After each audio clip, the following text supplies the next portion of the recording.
Blog Talk Radio. Namaste, everyone. Welcome to Nature of Reality Radio on June 29th, 2016. This is your host, Andrew Fisher, broadcasting Wednesdays from the suburbs of Philadelphia, Pennsylvania, to expose the true and false nature of reality for what it is and what it isn't. On the show today, we'll be talking about a multitude of subjects, from a guest that goes by the name of Margo. I asked her, give me your last name, and she said, nah, just put Margo Margo in the video description and the main picture for the video slideshow. We will talk about things like hypnosis, life coaching, UFOs, and ETs related to UFOs, star families, implants, and a slew of other things. Margo'sHealingCorner.com is her website, and I had the extraordinary privilege of having a hypnosis session being done by Margo in the not-too-distant past, where I would sit back and relax and enjoy the scenes of nature. And I was kind of concerned because I'm not the kind of guy who's easy to hypnotize. Senior post-prom party in high school, the hypnotist came to hypnotize everybody, and I was the first person he had to kick off stage because he couldn't hypnotize, even though I tried. I wanted to be hypnotized, and well, it didn't work out too well, and I tried my best to make sure that Margo could hypnotize me, and, well, I think I was hypnotized. And for a moment, when she was trying to wake me up near the end of the session, she was like, Andrew, and I finally did wake up. And even though I had took a caffeine pill shortly beforehand, I was lying on a bed at that time, and a bed is not necessarily the best place to be doing a hypnosis session because your body naturally goes into a sleep state. But I still felt it was very useful. I felt like I got something out of that. I re-listened to it yesterday. It was very interesting indeed, and I believe this is Margo here in the queue, area code 775. Margo, I will get you on no later than 10 after the hour. I see someone in the chat room, readings for you. I wonder if that is Margo. It may be, maybe it isn't, but hopefully Sean Margo Cohen will show up soon. I have Margo's website here, Margo'sHealingCorner.com. I'll be using it as a guide throughout the show. But first, as usual, we will do the news courtesy of Alex Jones and Company at InfoWars. If you guys could just give me about maybe no more than 15 seconds here to reload the page to make sure that the top news stories are the stories that I will be able to talk about. Don't want to get any stories that are going down. Hang on a second, almost there. I want to get the most up-to-date news stories. All right. Here we go. First article. Black Trump supporter harassed at work by Black Lives Matter activist. Trump supporter receives threats after Black Lives Matter supporters published his work address online. A Black Lives Matter activist had published the location of a Black Trump supporter online Tuesday after discovering him at his place of business. The Trump supporter is 16-year-old Quaterius Manuel, and he gained widespread recognition earlier this month after an encounter with another Black Lives Matter supporter went viral on YouTube. Now, these Black Lives Matter people, they are a radical leftist group. They are very brainwashed. And, well, a lot of the people in Black Lives Matter and a lot of these leftist groups are brainwashed, calling Trump a racist and all when he obviously isn't. And when I was at a Patriot community rally in the not-too-distant past down by the Federal Reserve Bank in Philadelphia near Independence Mall, there was a counter-protest by Black Lives Matter calling us white supremacists and all, and we tried to tell them, you guys got this all wrong. We are not white supremacists. And I was pretty sure that some of the people in that group, they were like George Soros operatives, New World Order operatives and such, who knew what they were doing and were trying to ruin our protest and all. But then there were some other people there that were just part of the Black Lives Matter protest that they were just brainwashed, didn't know what they were doing. And we tried to explain to them, hey, we'd love to join you in protest, but you guys are going about this the wrong way. You're doing the wrong thing. And now, once again, they're going about it the wrong way, harassing this 16-year-old kid simply because he's a Trump supporter. Will people ever get it?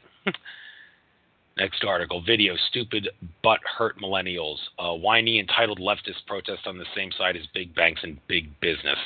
There's a picture. I'm not going to show the video or anything. There's a picture here of a woman holding a balloon that says, it's a heart-shaped balloon, and it says, "We heart, we love, EU." You brainwashed fool. Stupid butthurt millennials are whining and crying because the UA voted to leave the EU. The EU has always been a stepping stone to global totalitarian government. The powers that be wanted to consolidate everything into a global totalitarian dictatorship government with the European Union, the African Union, the North American Union, and the Pacific Union. They got the African Union and they had the European Union, but the European Union is probably going to be falling apart because of the Brexit, and it's only a matter of time before other countries start jumping on the domino effect bandwagon and start leaving. And African countries, if people in Africa are listening, I realize they probably aren't, because the amount of people in Africa that have access to the internet is few and far between. But for those that do have internet access, I encourage you, please encourage your countries, get the hell out of the African Union. It was just like the EU, a stepping stone to consolidate power for the globalists. We don't want that to happen. Separate your union. It's not a union. Democracy is the worst government ever. It's two wolves in a sheep deciding what's for dinner. You want a republic where the minority has the say to prevent the majority from inflicting tyranny upon them. Next article, Turkey to replace UK in EU. That's a question. Is Turkey going to replace the UK in the EU? If Turkey enters the European Union, ISIS could use European Union visas to strike anywhere in Europe. The European Union is apparently in talks with Turkey to join the EU. Fueling concerns, ISIS could use Turkish visas to strike anywhere in Europe. Yes, there was that recent terrorist attack that happened at an airport in Turkey, and chances are it was a false flag. I hope it wasn't, but it probably was, and they're going to blame ISIS. And, you know, with ISIS being controlled, I mean, the people of ISIS, radical Muslims, they are radical Muslims. They want you dead and all that, and for all intents and purposes, they're the same thing as Al-Qaeda, and they started using the name ISIS because people are catching on to the fact that Al-Qaeda is controlled by the U.S. government. U.S. government funds and controls ISIS and Al-Qaeda, and, well, if ISIS does take responsibility, well, then it's kind of in-your-face evidence that it was a staged event by not just the U.S. government, the Turkish government, but the New World Order globalists who control them, and, well, now they're talking about maybe trying to use this terrorist attack, I suppose, to justify allowing Turkey to enter the EU. And they're going to try, and people are talking about that's a bad idea because the ISIS could use the EU visas to strike anywhere in Europe. And this all gets into the illegal immigration factor, where it's a good idea to vet immigrants before they enter a country to prevent them from committing terrorism. Yeah. All right, next article. Hillary ignores Istanbul ISIS attack. Yeah, it was an ISIS attack. Didn't really get a lot of chance to look at it since it happened, but it looks like ISIS has taken blame for that. Hillary ignores Istanbul ISIS attack to focus on revenge porn, Islamophobia. Trump tweets about attack while Hillary targets online bullying. Hillary Clinton ignored the terror attack in Istanbul for several hours on Tuesday to instead focus on Islamophobia in the U.S. Don't trust Hillary. She's an Illuminati Grand Dame, a Satanist. Stan and David Icke's Revelations of a Mother Goddess documentary from 1998, Arizona Wilder, who had the chance to see political and corporate leaders shapeshift from reptilian into human form at satanic Illuminati rituals, where she was a mind control mother goddess at the time as an energy source. She said, I saw Hillary Clinton before I knew she was Hillary Clinton. So we want Hillary to be our president. Of course not.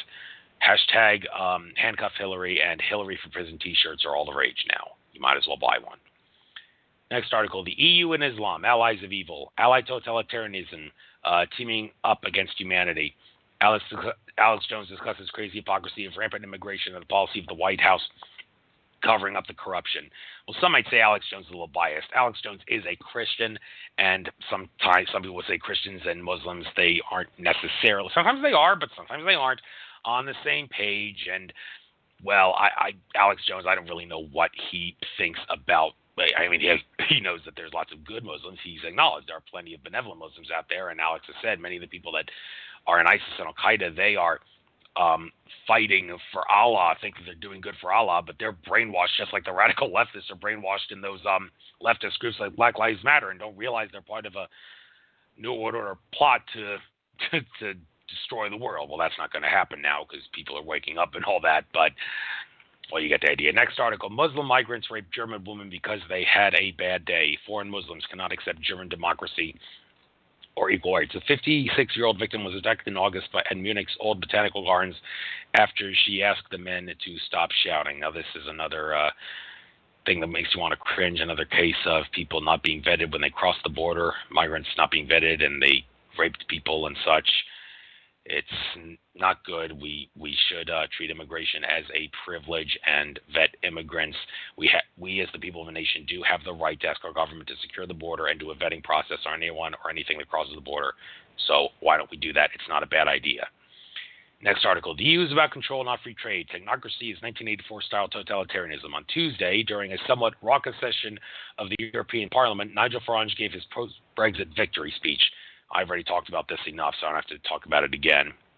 Next article, Hillary Clinton's easy choices. Clinton hates the free market. Few books have as misleading a title as Hard Choices. I've already said enough about Hillary Clinton. Of course, she hates the free market. She's a globalist. She wants to consolidate power for herself. Let's hope she goes to jail. I'm almost done here, folks. Munich to spend extra 2.2 million euros on Oktoberfest security in the wake of Brussels and Istanbul attacks. Munich said it would induce security checks. The city of Munich, which hosts the annual Oktoberfest beer festival, is planning to spend an additional 2.2 million on security. $2.4 million is the same as 2.2 million euros. It says here. And well, like I said, if you vet immigrants before they cross the border, then there should be no need to set up security checkpoints in countries because you already vetted them when they crossed the border. So we wouldn't have to have the TSA and all these ridiculous security checkpoints if the borders were secure. But people don't realize that. And last article, Obama rants about populism and Trump. Obama, a key puppet of technocratic elite. President Obama went off on his own rant Wednesday at a trilateral press conference in which he disputed the idea that Donald Trump is a populist and that the presumptive GOP nominee instead promotes nativism and xenophobia. Look, I don't trust Obama. I don't even know if he's the real Obama. There's evidence that this Obama that we see now is actually a clone, and the original Obama is dead. Mr. Cat Eye did a video about that on his YouTube channel, the scar or lack thereof a scar on the back of the President Obama's head. So say whatever you want about that. Look at however you want into that.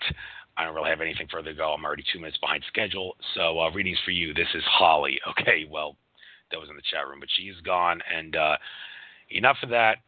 I believe this is, I see there's a couple of people in the chat room, in the queue, 360 area code and 570 area code. I will be taking calls in an hour and 3 minutes at 7:15 Eastern. First come, first serve. I'll write your numbers down so I know. I see a question right next to 360, so I know you definitely want to talk. But it will be first come, first serve, and that'll be in an hour and 3 minutes. So area code 775. Is this Margo? It is. How's it going, yes. Andrew? It's, well, could be better, could be worse, as the old cliche expression goes. Glad to have you on my show. Hey, that was a great intro you gave me. I loved it. Thank you so much. Oh, thank you very much. And I hope you like the news intro as well. That's the way it goes. I know. Well, I know. Sometimes you got to talk about disturbing things to wake people up, and that's not really your thing, I bet. But, hey, at least it gets the truth out. So, anyway, I think compared to many of my other guests, you, don't take offense to this, you don't have much of a household name compared to a lot of other people, so I want to change that by giving you the chance to talk about your life story of sorts that pertains to what you do before we talk about the science behind all the many, many things that you do. So tell us your life story and how you got into this. You got the floor. Well, okay, thank you, Andrew. And one of the reasons I'm not a household name is I kind of went on a hiatus for the last 10 or 11 years and have just come back out. I was actually, I'll just tell you, because I told it in another radio interview recently, I was being stalked and, had to leave the state that I was living in and, kind of went in, undercover and everything and was afraid that I would be found and killed, and because of who was after me. And so he's dead now, thank you, God. So anyway, I was just, before I found the death notice on the Internet, I decided I was going to come back out under the nickname of Margo. But I've been a hypnotist for over 20 years, and I got into it because of my interesting experiences and in UFOs, and feeling like I am not from here, just feeling like this world is an alien place to me, and from childhood. But I had a pretty normal childhood. I grew up in, most of it grew up in West Texas, and went to college and got degrees and stuff, and then went on my quest, trying to find the truth about what was going on with my life. I had my first UFO sighting in 1973, I think it was. I was 19 years old. And it was a red-orange cigar-shaped object that was in the eastern sky. And I was headed back to the dorm. I had been to my parents' house. This was in Lubbock, Texas. I'd been to their house for Sunday dinner and was headed back to campus. And there was this red-orange cigar-shaped object, and I was driving east, and I was watching it as I was driving east. And it was descending at right angles, going left and then down and left and down until it went behind the tree line. And I actually drove outside of town to see if I could see where it was landed, because I figured it was a UFO, and I couldn't find it. But I'll tell you something interesting that nobody knows. Nobody knows, and this is going to be in my UFO book that I'm writing. It was shortly after that. It was around that same time I was dating this guy, and we were having a really nice relationship and everything. But I had a dream. It was right after that sighting. I had a dream that that I was married and I was pregnant and I was on the donkey, and this guy who I was dating, he was Joseph and was walking beside the donkey, and we were going into Bethlehem, and I was about to give birth.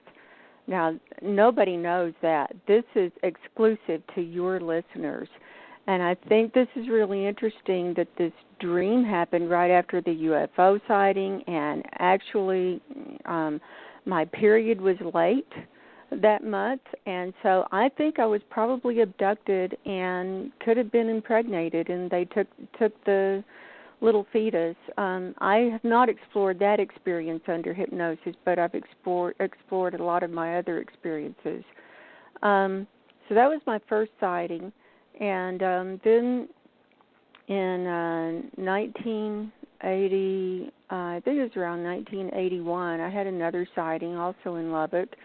And this one was coming from the west, and it was about 9 o'clock at night, and it was it looked like a hot air balloon. It was coming overhead, but it had this basket hooked on the bottom of it, and it was all one piece, and it was opaque. It was kind of a purplish. It was lit up, but you couldn't see through it, and it came over, and it made this hum as it came over, and it came over from the western sky and came over in about 20 seconds. And there was actually someone with me. We both witnessed that. So those were my first two sightings.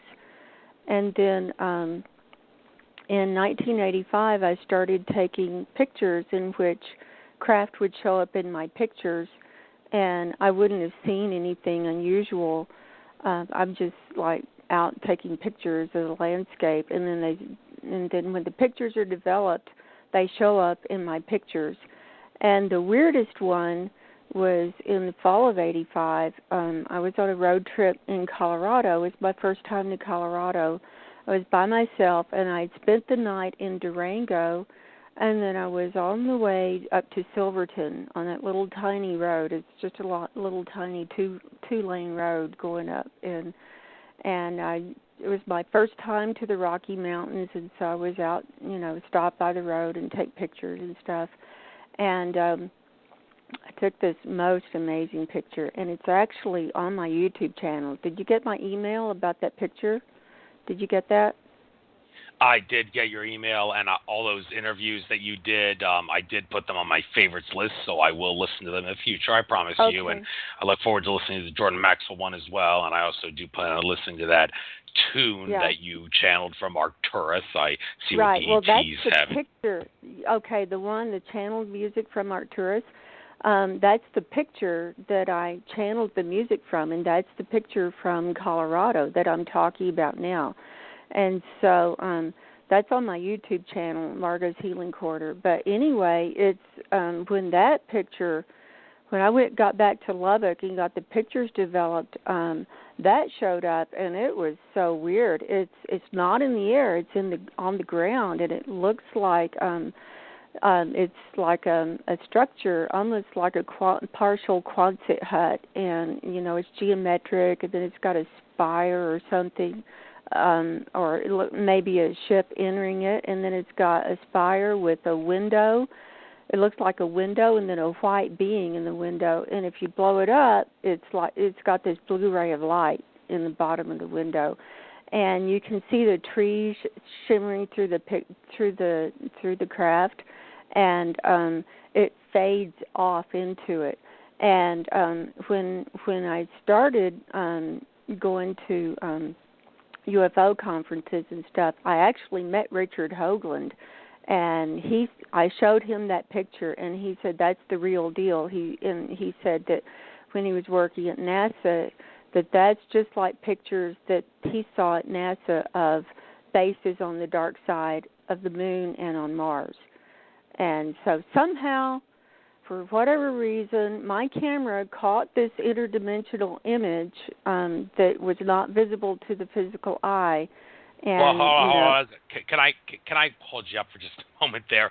Hold that thought. You mentioned Richard Hoagland, and you mentioned something about bases on Mars. Now, Richard Hoagland, the thing about him, I have a love him, hate him kind of attitude towards him. I love what he's done and everything with the presentations he's done, but he's a bit of a gatekeeper in regards to the things he won't reveal, because he seems to have a mentality of, I don't want to reveal the whole truth because I don't think humans can handle the truth, and I think everybody will go nuts and people commit suicide and there'll be chaos in the streets if I tell people everything. And he completely denies there being any sort of a space program like to Mars of sorts in some regard. Like people are telling him, well, Laura Eisenhower has always talked about some sort of a space program that she was in to Mars, but Hoagland refuses to acknowledge anything about there being a current space program on Mars, but he says that there was definitely maybe an ancient civilization with Cydonia and all, but nothing current. So just for me and all the other people that are a little confused about that, could you maybe clarify what you were talking about there?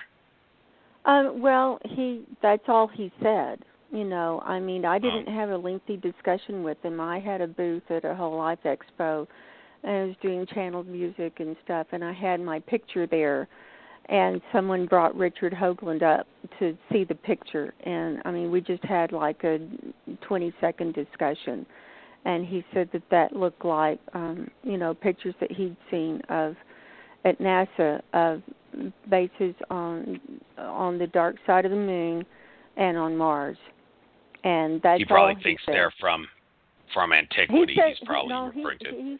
I don't know. I don't know if they're ours. I don't know if they're from ancient civilizations. I don't know, but I do know that when I was hypnotized, before I took hypnosis, and after I moved to Colorado, I connected with a hypnotist who lived near Denver. I was living in the Denver area, and I connected with this lady. She's not alive anymore, but she worked with UFO contactees to help them remember experiences, and she was one herself.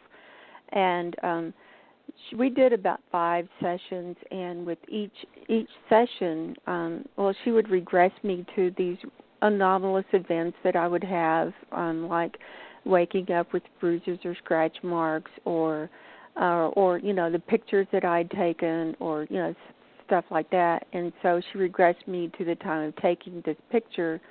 And what I saw was that I was taken up on a ship, and then I made contact with my star family. And I don't know if I was still on the ship or in that base or if it was their base or whatever, but they implanted me that day. They put an implant up my right nostril and gave me my mission and said that that they would be guiding me and protecting me, and that this picture was their gift to me to lead me on my journey back to them, and that at the right time, like this implant would be activated sometime in the future, and that I would be leading people to safe places, and when all these earth changes and cataclysms were going to start happening.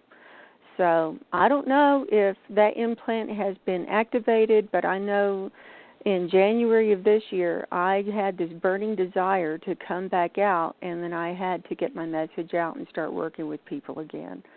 So here I am. But anything else then about I your went life on. story? Go ahead. What? Go ahead. And then I went on.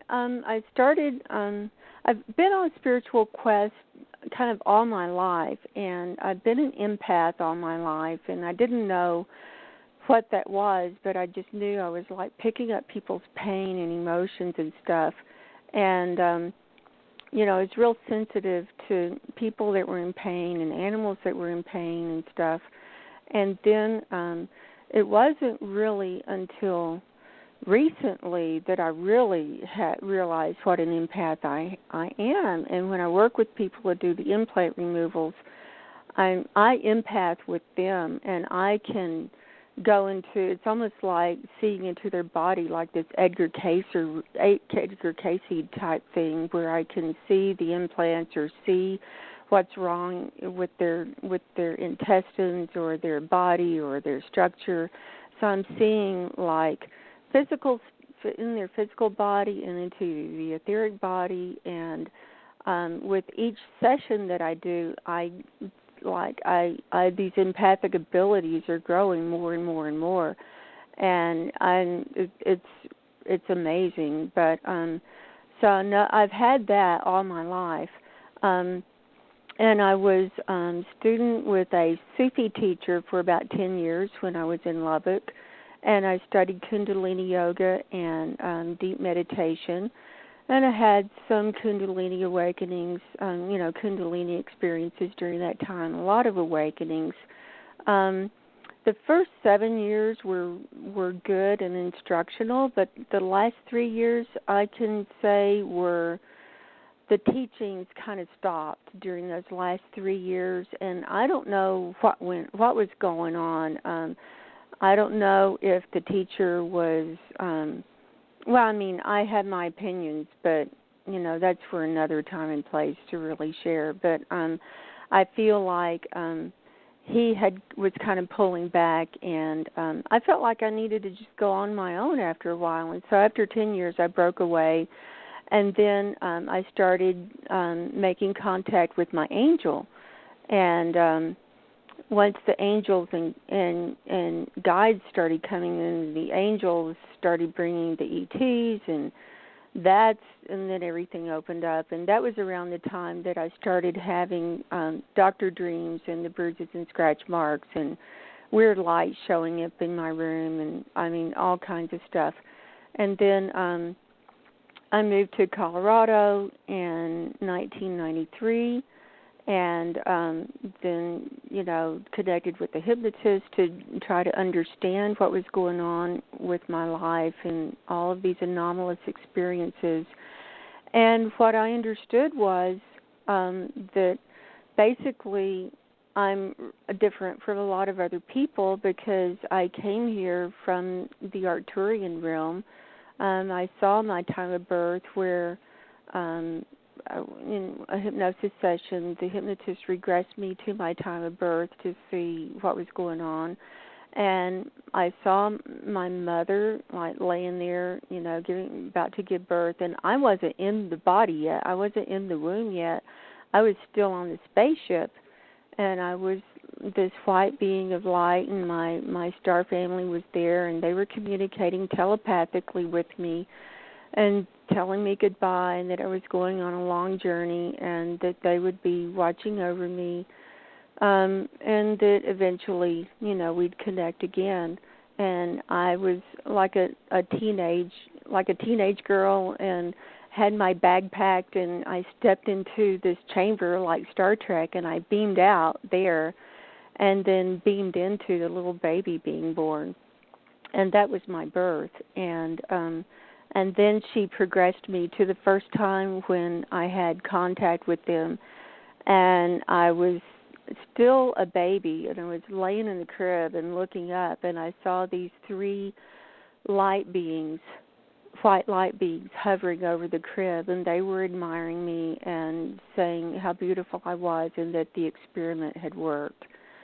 And so once I started getting this in, it took me a couple of years to really process all of that, because it was hard. It was hard to, really take in, how different I was.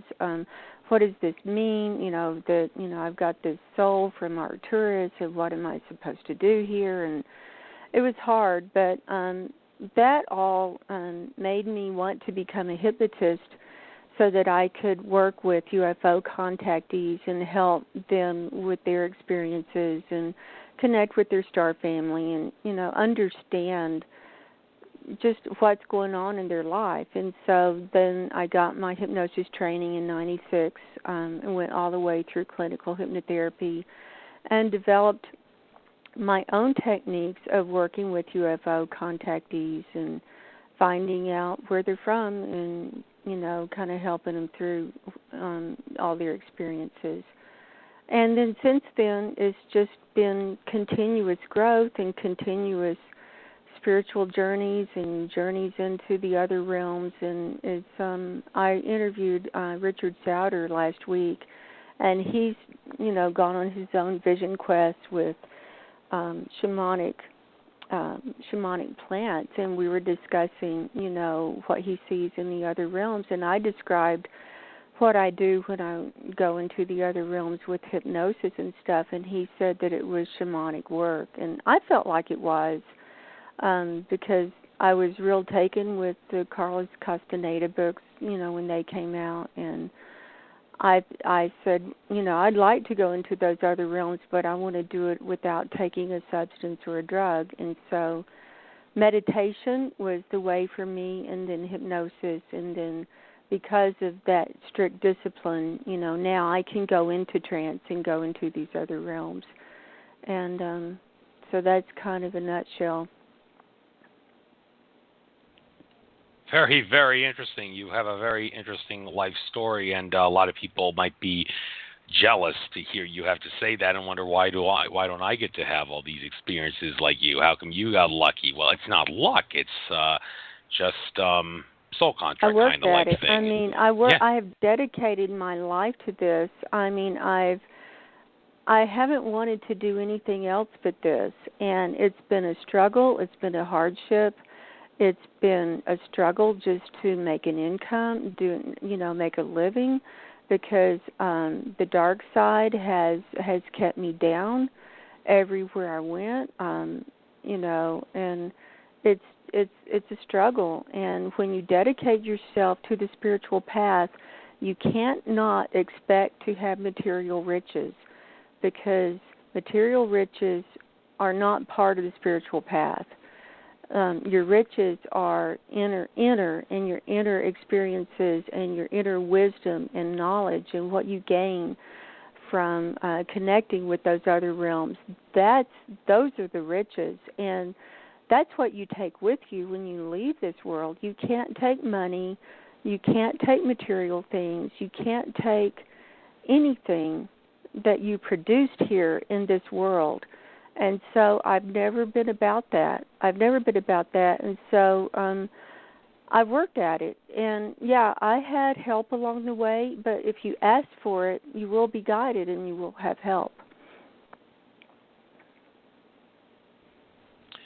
I agree. And with that said, I think we now should start getting into the science behind the work that you do, and we'll start right at the top with hypnosis. Now, I did mention some of this stuff when you before you did a session with me, and some people can be hypnotized more easily than others. And I discovered, well, this is not necessarily the kind of hypnosis that you do, but like I said, there was a hypnotist at my senior post-prom party, and he said, you want to be hypnotized, please come up here with that mentality. However, about a year beforehand, during some summer study program at Penn State University Park that I went to in the summer of 2003, there was a hypnotist named Tom DeLuca who did a show in front of everybody, and he did not have to ask the people who came on stage, please come here with the mentality that you want to be hypnotized. And one might make the case that he's a better hypnotist because he did not have to ask people to come up with the mentality of please come up here with the mentality that you want to be hypnotized. And both hypnotists had to kick people off stage when they realized they couldn't hypnotize them. They were very kind about it. There was really nothing they could do at that point. But I was the first one in my entire senior class that had to be kicked off the stage during the post-prom party hypnosis session.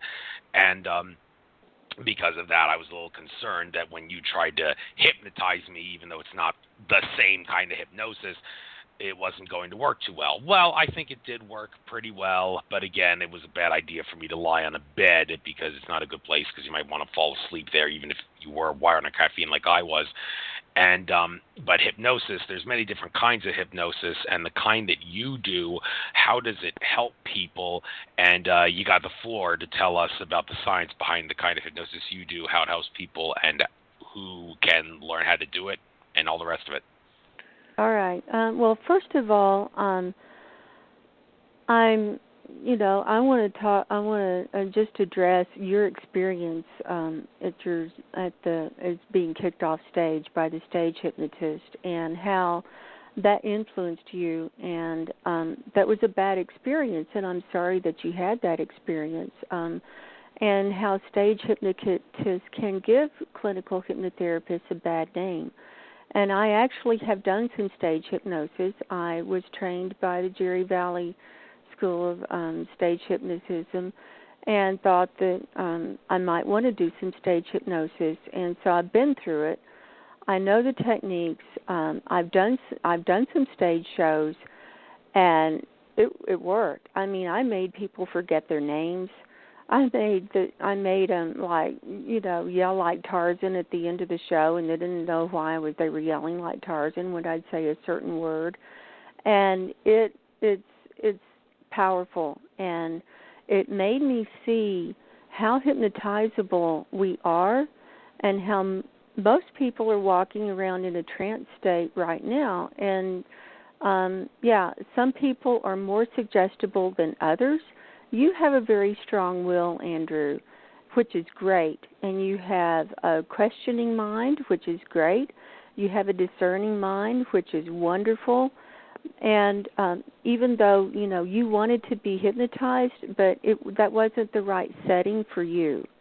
You needed the one-on-one because you were not going to be as suggestible as other people because you do have that questioning mind, and you are kind of a skeptic, and you're kind of a show-me kind of guy. And I knew that going in, and I knew that, but I knew that you could be hypnotized, and most people can be, but not in that stage setting where, in 5 seconds you're going to go into trance. And so what a stage hypnotist does is they're trained to seek out the most hypnotizable, most suggestible subjects, and they might have 100 people in the room, and 5% are going to be the best subjects. And so if you get 20 volunteers up on stage, they're going to kick off all but the best 5 or 6 people, just because they have to get a show done in a very short amount of time, and they have to dump someone into trance in 10 or 15 or 20 seconds, and you weren't going to be one of those people. And so by you being asked to leave the stage, it made you feel bad and feel like, you weren't good enough and something was wrong with you. But there's nothing wrong with you. It just means that you're not as gullible or as suggestible as a lot of other people, and that's probably why you're here doing this radio show today. So I just wanted to address that right there. As far as hypnosis goes and the science behind it, like I said, we're all walking around in a trance state. Hypnosis is just putting yourself in an altered state of consciousness. We go in and out of trance states all the time, from the time we wake up in the morning till the time we go to sleep at night. When you go into a relaxed meditation and you start like getting images in or thoughts in, that's a very light trance state. I work in that level a lot. You don't have to go into a deep trance state in order to do good work. And I don't know how deep you were, Andrew. I know that you were snoring by the end of the session. Maybe a bed is not best for you. I never know, what a person's situation is. I work with people on the phone. And so what's good is, you can be in your own comfortable setting. So some people might work best in a recliner. Some people work best on a bed. It just depends on what kind of furniture they have and where the phone is and stuff like that. So, but you found out it's all a learning experience. As I said, we go in and out of these trance states all day long from the time you wake up. That state where you're first waking up and you're not quite awake and you're still like there trying to get a little more dream time or get a little more relaxation. That's a really nice, I would call that a hypnagogic state. And same thing when you're going to sleep at night, right before you lose consciousness. That's another hypnagogic state. And so that's the state that I try to get people into when I work with them in trance. And because you want to take them out of their conscious mind and get them down to where they can access the subconscious mind and memories. And so it starts with deep relaxation, starts with watching your breath, and then letting go of your thoughts, because if you can let go of your thoughts, then you can relax your body. And most people, if you have a hard time falling asleep, it's because your mind is racing. Or if you have a hard time meditating, it's because your mind is racing. So the first thing you want to do is unfocus your thoughts and then focus in on something else. And some people think that meditation is similar to hypnosis, which it is, but I tell people that the ultimate goal in meditation is to not have any thoughts at all, and so that you can open your mind up, to have that cosmic experience. But that's the first goal in hypnosis, is to unfocus your mind so you're not thinking. But then I'll want you to focus in on a thought or an image, and it's in your mind's eye. And then we focus in on a certain thing, and then we take that and go on our journey. And so hypnosis is focused relaxation in your mind. You have a relaxed body, but a focused mind as we go along our journey. So that's kind of how that works. And once you're in that relaxed state, then, it's different for different people. Some people are very visual. Some people are very kinesthetic. Some people are auditory. So it just depends and on how they perceive their reality as to how I'm going to guide them in their trance, in their experience. And if they're visual, then, visual things are going to come up in their mind. And a lot of people will say, well, I don't see anything. And I'll say, well, what are you feeling? And then they'll say, well, I'm feeling anxious, or I'm feeling relaxed, or I'm feeling stressed. And then I'll say, well, describe that to me, or where's that in your body? Or they might have a pain or in their body, or a body sensation, and that's something that we can go to. when I work with UFO contactees, a lot of hypnotists work in different ways with UFO contactees.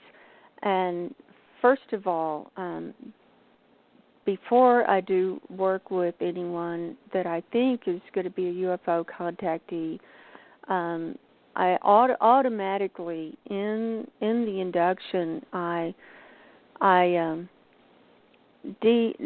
take out the suggestion or kind of neutralize any previous suggestions that might have been put in by the dark side of negative consequences upon their experience of remembering their material. Because if they've been working, if they've been abducted and had mind control done on them, had mind lab done, had government work done on them, then the government may not want you to remember what's happened. So they might put in, and very likely will put in, the post-hypnotic suggestion of, upon remembering this material, you'll have a heart attack and die, or you'll go into a vegetative state and not wake up, or something like that. And I learned about this at a UFO conference I was at, and I was at a lecture that Kathy O'Brien did. Are you familiar with her, Andrew? Do you know who she is? Yes, I heard her speak at the Free Your Mind conference recently. So, yeah, right. Transformation of America, that Kathy O'Brien. So she was a mind control subject, and Mark Phillips helped rescue her out of that and deprogrammed her. And then her daughter was part of the program, too. And when they were trying to deprogram her daughter, they accidentally didn't get those suggestions neutralized, and she went into a vegetative state, unfortunately. And when she told that story, I thought, well, I need to do something. When I'm working with people, I need to put in a suggestion to neutralize those negative suggestions before I dump someone into trance, because I don't want to be activating something that has been put in there by the bad guys. Unknowingly, I'm like hypnotizing them and having them remembering what's going on, and then they die or something, then I would feel responsible. And so because of that lecture and what I learned in that lecture, I've developed my own pre-hypnotic suggestions of neutralizing any previous suggestions of negative consequences upon recalling or experiencing this material are now null and void. And I do that with people before we go in and do the work. And I haven't had any problems with anybody. And if there are any hypnotists out there who are wanting to work with contactees or are working with them and would like more discussion on this with me, I'm available, and I'm happy to, talk to them in detail about this, because it's really important. And anyone who wants to do this work, get hypnotized, make sure you seek out the right person, because a lot of people out there have not had the correct training. They don't know what they're doing. They haven't worked with contactees. They just think, well, let's just go do this. And they really don't know what they're working with. And so there's that. And so I neutralize all negative suggestions, and then we go into our work. But my specialty is this regressing people with body sensations, because a lot of contactees don't know if they've had contact or not. They might not have had an obvious experience, such as a UFO sighting, or missing time, or waking up with bruises and scratch marks, or waking up with a bloody nose, and then they blow their nose and an implant comes out of their nose, or who knows what. I mean, there's a whole laundry list of things that can happen that can be a sign that you've had some kind of contact. And so a lot of people might want to know if they've had contact. Might want to say, well, I want to know who my star family is, and I don't know if I've had contact. And they might have had contact, and it might be different from their star family. So it's a whole variety of things of where this might spin off to, and but in traditional hypnotists, when they work with contactees, they'll just regress them to a specific time. Like if you had a UFO sighting or missing time, they'll say, well, we're going to regress you to that specific time, to that sighting. And so, yeah, you might have that to go back to, but what if you don't have that to go back to? And even if you have that to go back to, how do you know if that experience is going to be pure? Because you might remember it a certain way, but it might not be how it really happened. And so I put the person in a trance and get them nice and relaxed, put them in a trance, and then I have them ask out loud, have I had UFO contact? Now, I developed this technique when I was actually studying hypnosis, and my teacher didn't know anything about UFO abductees, and I called up the school before I got in. I said, I want to study hypnosis because I want to work with UFO abductees because I'm one and I know I've had contact. I want to be able to explore my own experiences and help other abductees. And he said, well, okay. So I met with him, and we spoke at length about certain techniques to use, and he was really good at helping me understand hidden memories, hidden things, because when people have these experiences, it's all hidden. Most people don't remember, if they've been up on ship or what's happened to them. And the reason is because it could be so far out of your belief system that it bypasses the conscious mind and goes directly into the unconscious mind. And so you're not going to remember. Or it could be so traumatic, just like people who experience childhood sexual abuse. They might have been abused by somebody and they don't remember it because it's so traumatic, and so you're split off. And it's a defense mechanism, so that memory is stored in this compartment in your mind that you can't get to, and it's in the unconscious. But you'll have symptoms. You'll have post-traumatic stress syndrome. You'll have anxiety. You'll have flashbacks. You'll have, might have, like when you look at Whitley Strieber's book with the gray on it, you might have, think, oh man, it's really creepy. I don't want to go there, and these are all signs that something might have happened. And a lot of abductees and contactees do have post-traumatic stress syndrome because their lives, once they've had this happen, their lives are affected. You're affected by this, and you don't have any clue what's going on. And so part of my counseling and therapy that I do is help them understand what went on and how they can pick up the pieces and how they can make something positive out of their experience and understand it and embrace it rather than just having a wrecked life from this experience. And so what I do is, regress them with body sensations. My teacher was saying, the body remembers everything. It remembers everything that happens to it, and all muscles have memory, and that's all hooked into the subconscious and unconscious mind. And then all you have to do is ask your body, ask your subconscious when you're in that trance state. When you bypass that conscious mind, you're able to communicate with the subconscious. Have I had contact? Have I been abducted? And then watch the body sensations. Watch your body. What body sensations come up? And I developed this technique on myself, and so I was going into trance every day, going into self-hypnosis every day. This is while I was taking the classes and everything, taking my training.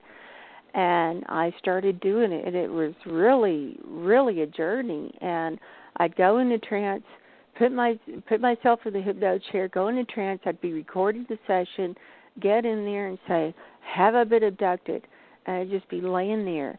And the first sensation that I had was this pinpricking in my calves. And it felt like 1,000 needles in my calves. And then I just intensified it, and I said, take me to the source. I was telling my subconscious, take me to the source of this sensation. Take me to the source of the pinpricking.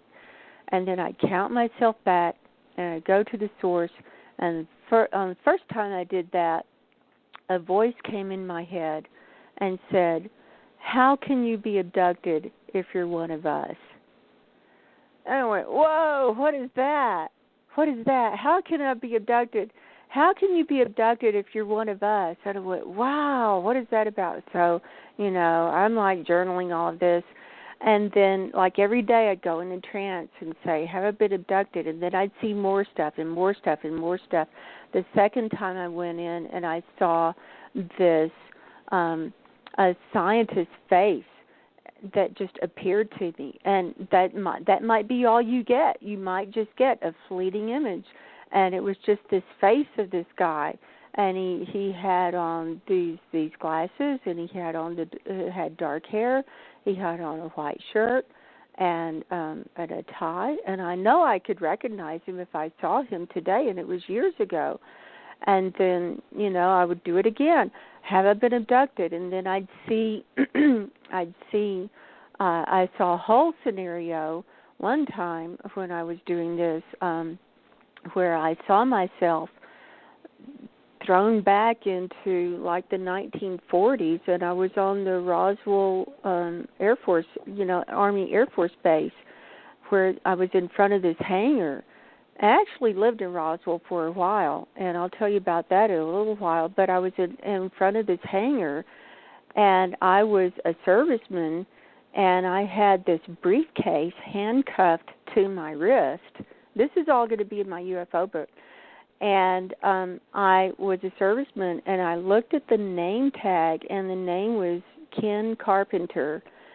And I went into the hangar and then went into this underground thing and went in, and they unlocked the handcuff and took the briefcase off, and I was transporting this top secret document to the guy, the general or somebody under there, and then he took the document, and then I left. And that was all part of that. And it's like, wow, this is really, really going down all these rabbit holes. And so those were some of my experiences and helped me put the pieces of the puzzle together.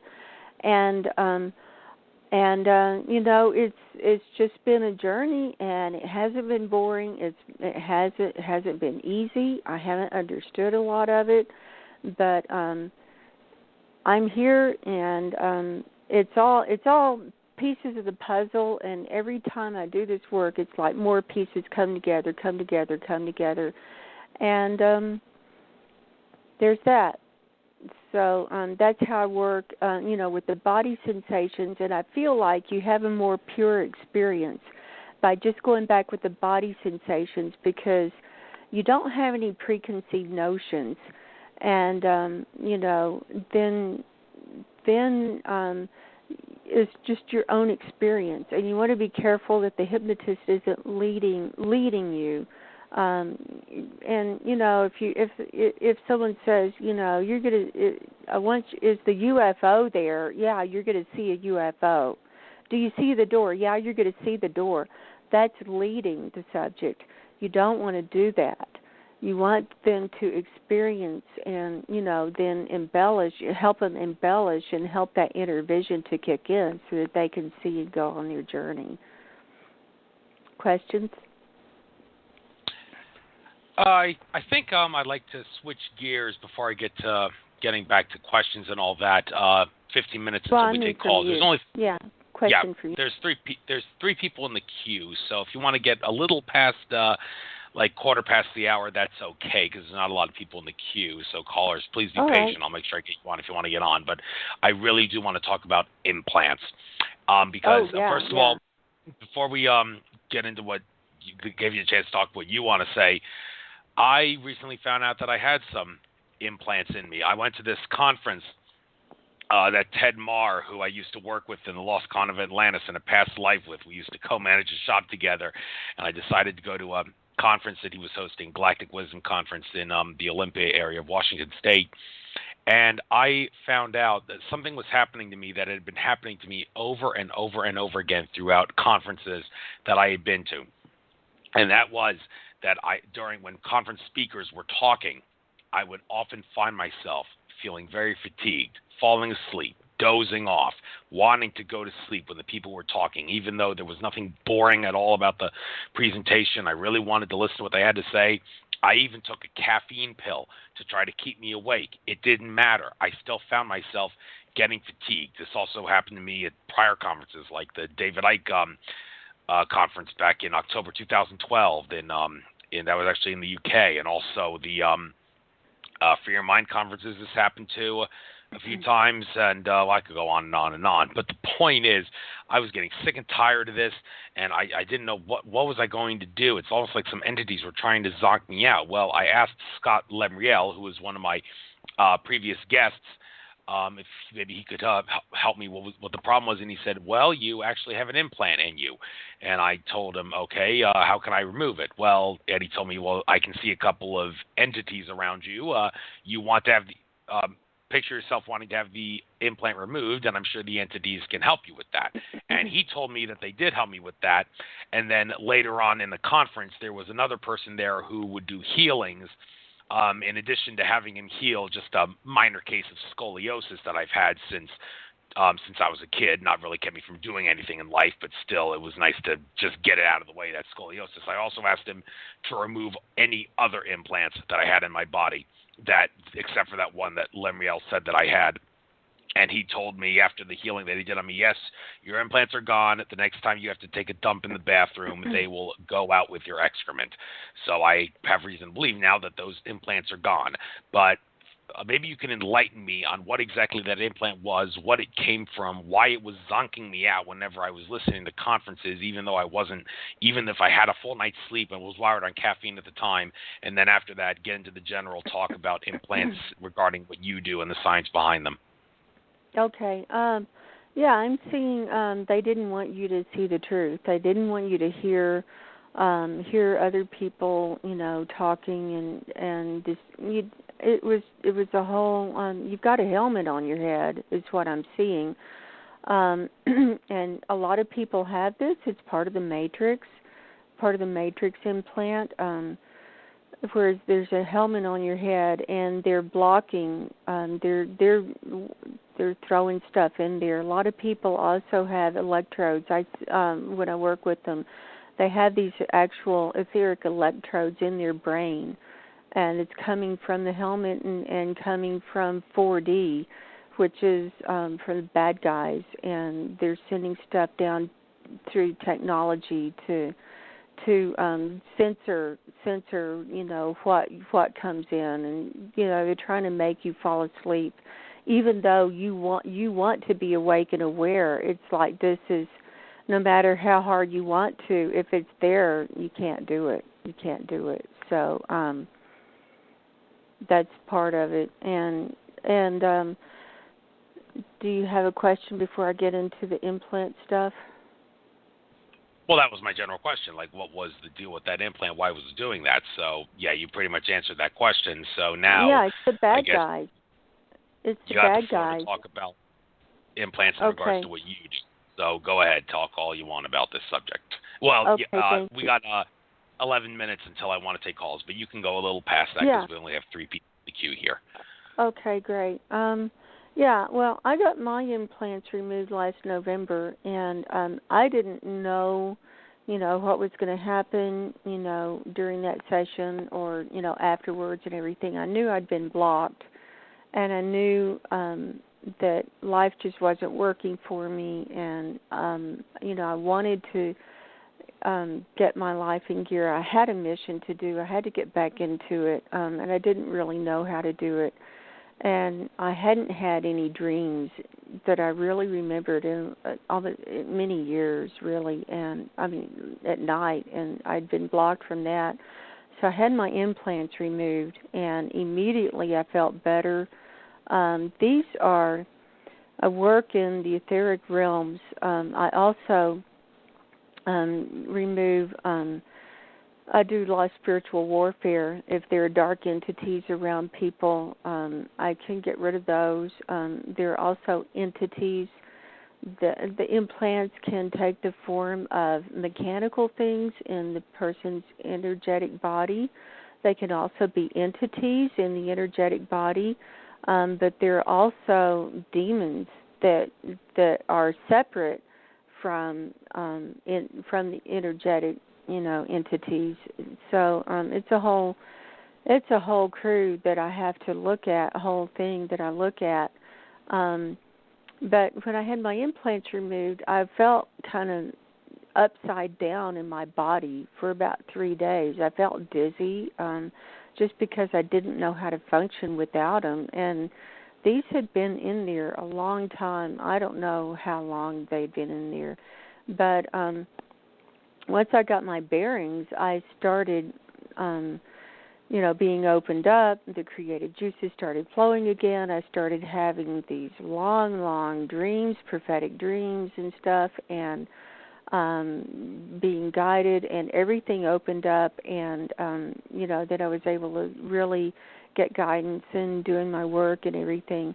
And I didn't really have people to practice with, when I thought, well, I want to do this work. I know I can do this work. And so I had channeled the soul of the earth, who I call the Great One. And so I connected with the soul of the earth and said, I was guided to practice implant removal, to go to different parts of the earth and see, where there might be dark energy or whatever. I didn't know what I was going to see, so I just started going places where I was guided. And the first place I went was Mount Shasta, and I saw, some dark stuff and dark portals and UFO stuff, and took care of that, and a lot of spikes in the mountain. It's a very sacred place, and there were a lot of spikes there. I took those out.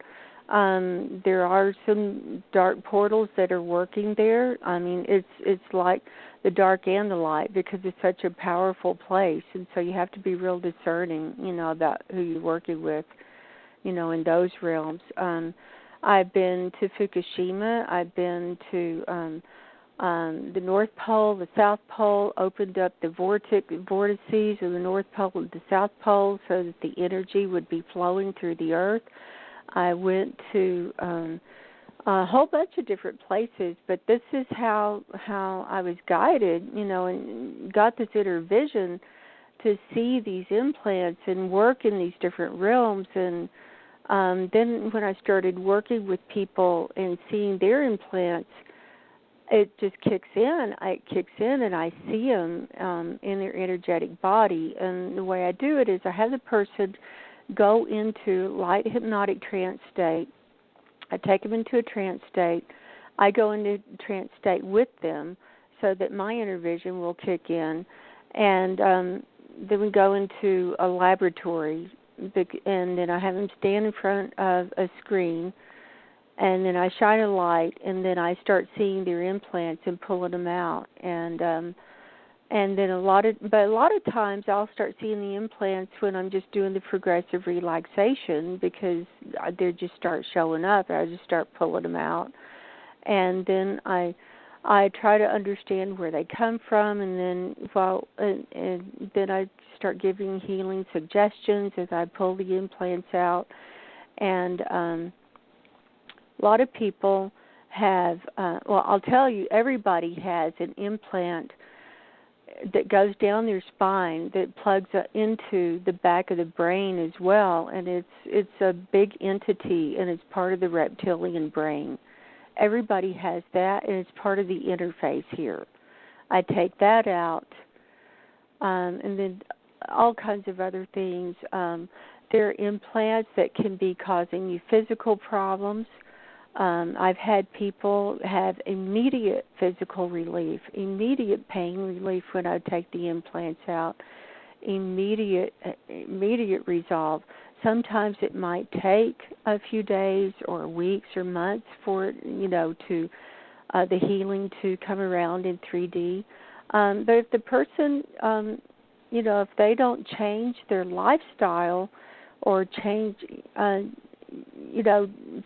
their circumstances, they can get reimplanted, and they have to be aware, they have to be discerning, and they can be reimplanted. But anyway, so I take out what I could see and take out, and then I'll give them a shielding technique. This is a special shielding technique that came directly from Source. And it's a little bit different than the shielding technique that was given to me when I had my implants removed, because I found that I was reimplanted and other people were with that other shielding technique. So I have a special shielding technique, and that seems to work really well. And with embedding it in the energetic body in the trance state, it makes it really solid too. And then I do an interdimensional healing where I go into the different dimensions and see the person's interdimensional body and where they might be under attack interdimensionally and take care of that, because a lot of times you're under attack from the different dimensions. And what I found is that the dark side can't get up past the 8th dimension. This is what I've seen in my work. They can go up to 8, but they can't get any further than 8. And so the angelic realms are up past 8, and where I see like the angels and Jesus and stuff, that's on up into like 11, 12, 13. And so I do work up there too to help people connect in those realms. And then as I work down, as I'm working down and bringing down the energy from all these different realms, I'll usually see attacks starting on the 8th dimension, and it's usually something like an energy beam weapon. I'll blow that up, or it looks like a big radar dish, or there might be UFOs, or and so I take all that out, and I'll heal up the energetic body. Usually on 60, I see very dark stuff, very dark that has to do with mind control. If you've been abducted or had contact or anything like that, a lot of dark programming can be stored, can be done and stored in 6D. And this is why traditional therapy doesn't work. Because you have to work in those other dimensions to get that out. And with some people, I'll just wrap that up and take that out, take that experience out and give it up to God and take the person into another timeline for 6D, because they don't need to re-experience all of that. If they've had dark mind control and stuff, they don't, it's not necessary to open up that can of worms and to activate all of those altars and everything. It's not necessary to do that. I just wrap that up and give it to God and let God deal with that. And then I just put them in a new timeline and where they can function with these new energies without the implants, without the programming, and where they can access their divine connection, because that old stuff was keeping them blocked from accessing their divine connection that everybody has. And I've just recently started doing that. And then when I go down to 5D, I see 5D is good. 5D is... I don't know if you've had a chance to read my article. It's called is Earth ascending, a new perspective on heaven and hell. But I actually saw this during an implant removal, and I saw 5D, and the Arcturians are there, and they're like the policemen, and they're these light beings. They actually can go on into any dimension and manifest in any dimension, but they're from much higher. But they're acting like the policemen here, and they're guarding 5D. And 5D is also what's considered the Christian heaven. And so, they've got everything cleaned up and ready, and they're not letting any bad guys in. But some people, a lot of people are already in 5D. A lot of people are already functioning energetically in 5D. They'll go up to 5D and do stuff, then they come back down here and do stuff. But what my latest information was that they're ready, and a lot of stuff is about to happen, and they're ready for a lot of people, to come on up into 5D, and it's going to be a lot of rehab and stuff going on. But that's where we're going, and I also saw that we are ascending. The Earth is ascending, but we're having to go through 4D, and we're in the middle of 4D now, and 4D is a hellish dimension, but we have to go through 4D to get to 5D, and it's this hellish dimension that's controlled by technology. It's controlled like the Nazi UFO. I always see these black Nazi UFOs. I see these control panels. I see a lot of demonic entities there. I see a lot of ghosts, a lot of earthbound spirits. I see a lot of dark stuff in 4D, and this is the realm we're passing through, and this is one reason that it feels a lot darker. It is getting a lot darker. That's why you see the news getting worse and worse and worse. We're interfacing with 4D as we pass through into 5D. And it's a dividing time. And I also have seen how the timeline is splitting, and one timeline will go up into 5D, and that's where the Earth is ascending and wrapping up, and the humans with souls and the people who have done their work and everything, and are of the right vibration will go up into 5D. But the ones who haven't are going to be stuck in this lower dimension that is being created right now, and I've seen it as a dark place, and there's no life on the earth. It's like there's no trees. It's barren, but it's all technology, and it's a world of AI. It's a world of cyborgs. It's a transhumanist world. And that's where they're trying to lead us now. And so it's the dividing line. And so that's what I usually see in 4D. And so I'm just cloaking people as we go through 4D.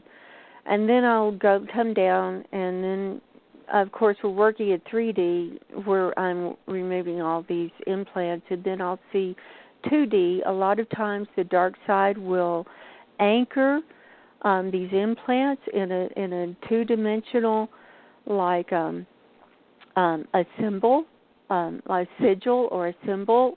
Like if they've done dark magic on them, they'll anchor them in a pentagram or some kind of sigil or symbol. And so I take that out, and then if they're anchored in 1D, I'll take that out.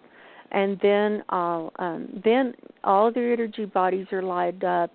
All of the blocks are removed, and then I just see golden light coming down from source all the way down through the dimensions and all the way down into the earth. And I also have to usually open up a portal or get them reconnected with Mother Earth, because the earth is part of this as well. We're all part of this same energetic consciousness. And that's the session. And I always ask for God to guide me in this, and ask for prayers and the angels to help me. Sometimes I have to do psychic surgery, and take out implants that the bad guys had put in, and sometimes I'll have to put in a new foot or, a new spinal column or a new this or that, and it's just, I never know what I'm going to come up against. Sometimes I have to do spiritual warfare and bind and cast out the demons, especially if someone has worked with dark magic. They're going to have leftover stuff, and I've got to work with them with that. But so those are the realms I work in, and that's just the implant removal. And then there's a separate matrix that we're plugged into, and this is how they're having us see the world, and it's this energetic matrix, and we interface with that. And I usually see pretty much the same thing in everybody, but with variations. I'll see a helmet over the head, and there's usually like flashing lights and energy beaming into the brain. A lot of times electrodes going into the brain, so I have to take that off.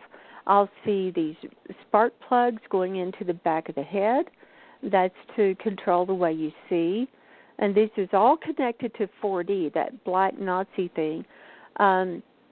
I'll see a plug in the back of the brain, like in the Matrix movie where Neo is plugged in, and he gets those experiences. He goes and he's going in to get those experiences that are being downloaded. I see something like that. I take that out. I usually see a couple of spark plugs in the back of the heart chamber, and that's to control the way you feel and to control your relationships and the way you relate to people. I take those out, and then I'll see a couple of spark plugs in the back of the hips, and those are to control the way you interact sexually with your partners and stuff like that. And they can really mess with all of this, and so I take those out. And that's the matrix removal. And then usually I suggest people have the matrix removal a week or two after they have the implant removal, because if they've been reimplanted for any reason, I can follow up and take those out, get them all cleaned up, do any follow-up, I remove them from the matrix and do whatever else. And then they're good. And then if there's any other, then we're really ready to do our work. So that's powerful, and people's lives have been changed pretty much instantly when I do this work with them. And the scales are lifted. They start seeing the truth. They start knowing when people are lying to them. They start, seeing exactly like, they'll be watching the television and saying, oh, well, that guy's lying. That guy's lying. And you couldn't see that before. And a lot of it is just, having the scales removed, having that programming removed. But once this happens, your life will change. Your world will be rocked because, it shifts you energetically. And as you shift energetically, your world will shift around you.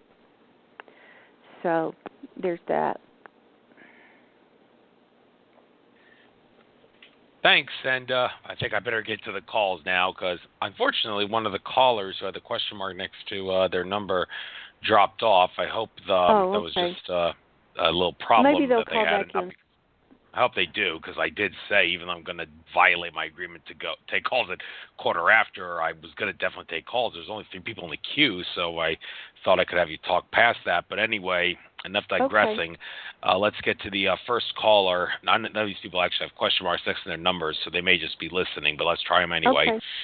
Sure. Area code 619. You are on the air. What's your name? Where you're from? What's your question? Hi. Oh, well, I didn't really have a question, but I got to listening, and so I thought maybe I would ask something. But I'm Donna from San Diego, and how you doing? I didn't know if you had said that if there's a way to prevent from getting an implant, or is it just it happens to everybody? Did you say, or is there something that a person can do to keep that from happening? Well, my experience has been, if you're living here in the 3D world, you have implants, and they come from being here. You're implanted at birth. It's part of your belief system. It's part of growing up here. You can get it. It's energetically. Yeah, everybody has implants, and once they're removed, you can try to keep from being reimplanted. It's hard to do, but once if you do get reimplanted, you'll know the difference. You'll know once your implants are taken out, and you know what that feels like. If you're reimplanted, then you'll know that feeling. I work with people, they might shake hands with someone and just get reimplanted. They could feel an energy coming in their hand because they weren't shielded, or they were like too open to that person, or they might be negativity, basically. Okay. It might not even be a negative thing. It could just be an energy imprint left over from someone else. But you don't want their energy in them, in you. You want your energy clear so that you can, know what's going on. I mean, I know that I've heard that there's a way to protect yourself from, from psychic vampires. Just to kind of, to mentally you have that, the white, protective light of God around you. I mean, there's different ways to do it. I mean, maybe it's just that's. Well, my experience has been that gold is better than white, and when the shielding technique, it's a golden light, and then I mix a white light with it, so it's a golden white, and then I put a reflective shield around that. Yeah. Okay. Yeah. That's been my experience. The other thing that I was thinking to myself, I can pretty much see the truth in things, but I've never had the ability to, like when I'm sleeping, to have, remember the visions and just being able to travel, astrically travel. I mean, maybe I do. I've never had that ability to call any of that. So, well, that might be okay, because once you get out in the astral realm, I mean, you can get into some nasty stuff. So, I've learned ways of being able to protect yourself while you're out there, and then always, you just know that you're always attached to the silver cord, and you're able to get back into your body. So that's always comforting to know that. So I remember, I would have dreams of falling. I feel like I was falling, and that's what it was. It was my, I guess it's your astral body trying to come back to your physical body. So once I learned that, you kind of lose the fear of that. Yeah, that was probably you just coming back to your body. That sensation of coming back in. Right. So that's always nice to know that, because when that's happening, you don't know what, you're just kind of freaking out, wondering what's going on. Just having that knowledge is very beneficial. So. Right. Yeah. Well, thanks for listening. Thanks for calling in. Yeah. Thank you. And all your help. I appreciate it. Thank you. You bet. Thank you for calling in. Bye-bye. Take care now. All right, so the next caller on the queue is area code 570. 570, you're on the air. What's your name, where you're from, what's your question? Hello. Hello. Hi, I'm Christina, and I am calling from Pennsylvania. Hi, Christina. My home state. How you doing? Hi. Fellow Pennsylvanian. There's a bunch of things that you talked about that I can relate to. Your last caller talked about having psychic vampire attachment, and I used to date someone who I ended up finding out they were a psychopath, and so I can relate to her on that level.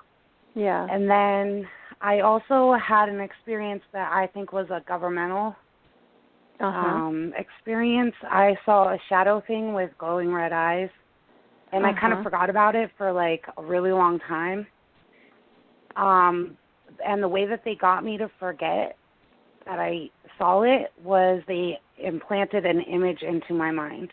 Because I am very clairvoyant. I see a lot of things when I close my eyes, like the pictures you were talking about. Right. And a lot of times, this is really weird, but I see bugs, like ants, a lot of times. And another one I see is praying mantis. Okay. Which is Well, weird. there is a praying mantis ET race. Are you aware of that? No. And there is an ant race of ET beings as well. Okay. I another don't know experience I had. Go ahead. I also remember my dreams very often. I've had so many experiences, but I'm talking about more of like around that same time frame, with the shadow thing, and then kind of forgetting it, because they all revolved around like being around my grandmother's house, like when I lived there mostly. And I was like 19 years old, and now she is like becoming very like schizophrenic. Around I'm seeing like a portal. I'm seeing a portal at her house. I mean, I'm just tuning in right now. Normally, I don't see this just on talking to someone, but I'm seeing a portal, and it's that's what's going on there. And you haven't had these experiences since you left that house, since you were there? I mean, I do have certain experiences still, but nothing that involved, like, the image that they put into my mind was actually the symbol for DARPA. And then I didn't find that image for 10 years later.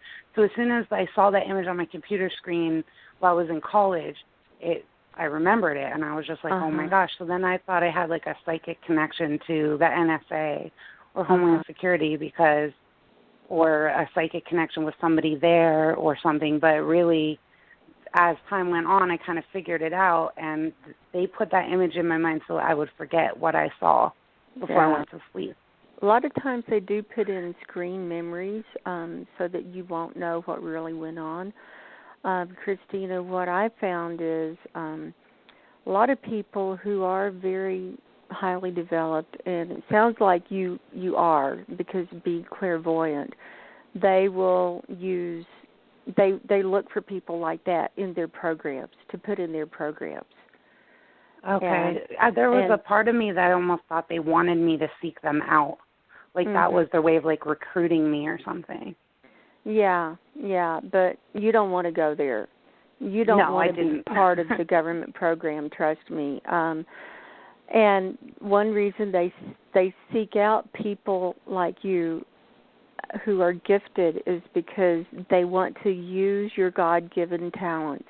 They want to use your connection, your divine connection with this clairvoyance, and you're a great spiritual being. We all are great spiritual beings, but you have a special gift and a special talent, and they wanted to use that and then block you down to keep you from doing the mission that you came here to do, as your divine mission. And so, it's very, very likely that something happened. Something happened when you were at your grandmother's house. It's very likely, they created a portal there, and they might be doing stuff with her. I mean, a lot of times it's generational, and it goes down through the generations. Most of the time it is, especially with UFO contact. And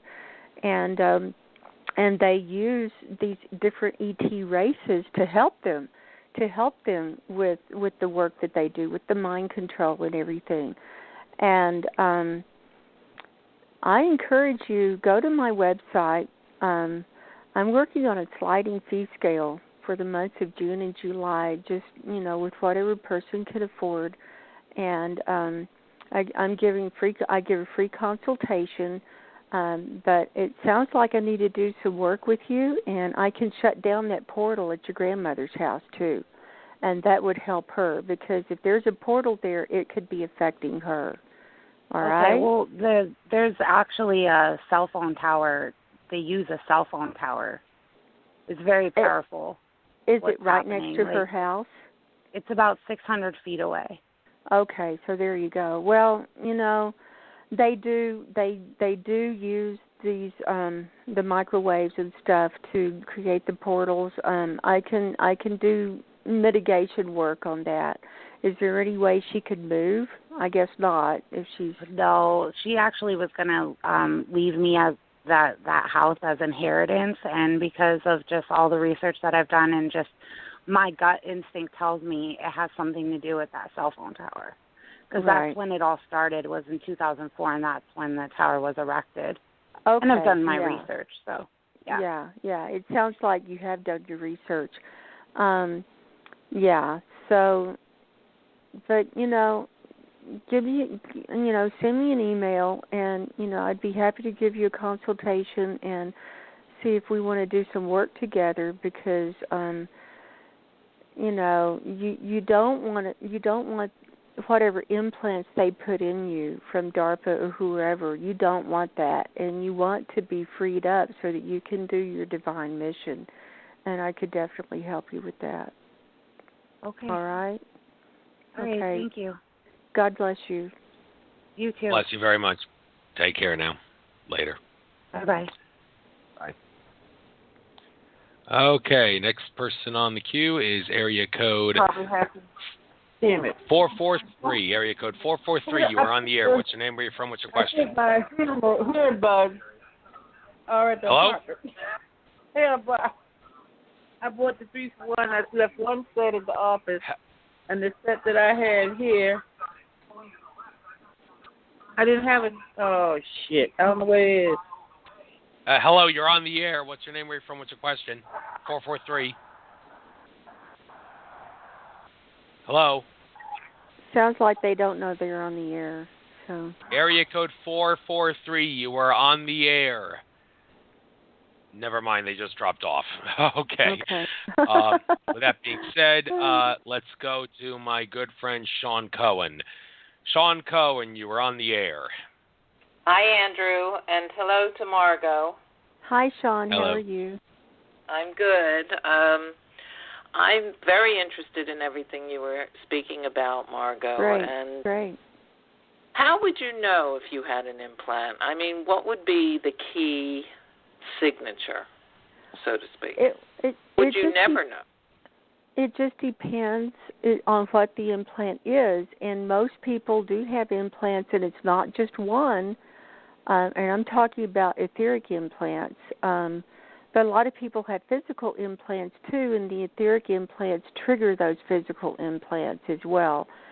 But if you have like some kind of chronic health condition, that can be from the implant. Why I'm calling. Okay.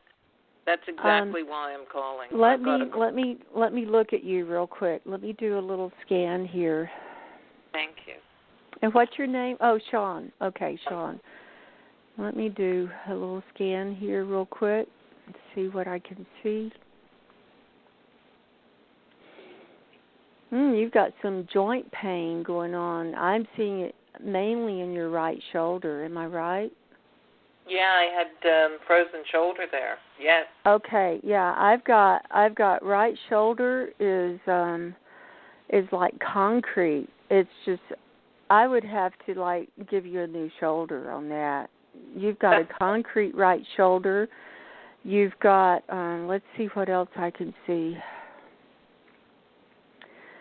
You've got some stomach issues going on. Your stomach, your digestion is not good. When you eat, it just feels like a volcano in your stomach. You can give me feedback, yes or no.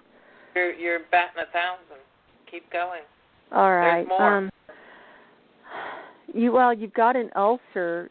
I see a bleeding ulcer. I see holes in your intestines. I see worms in your intestines. I see you've got a lot of candida. You've got you're a mess, Sean. I'm sorry.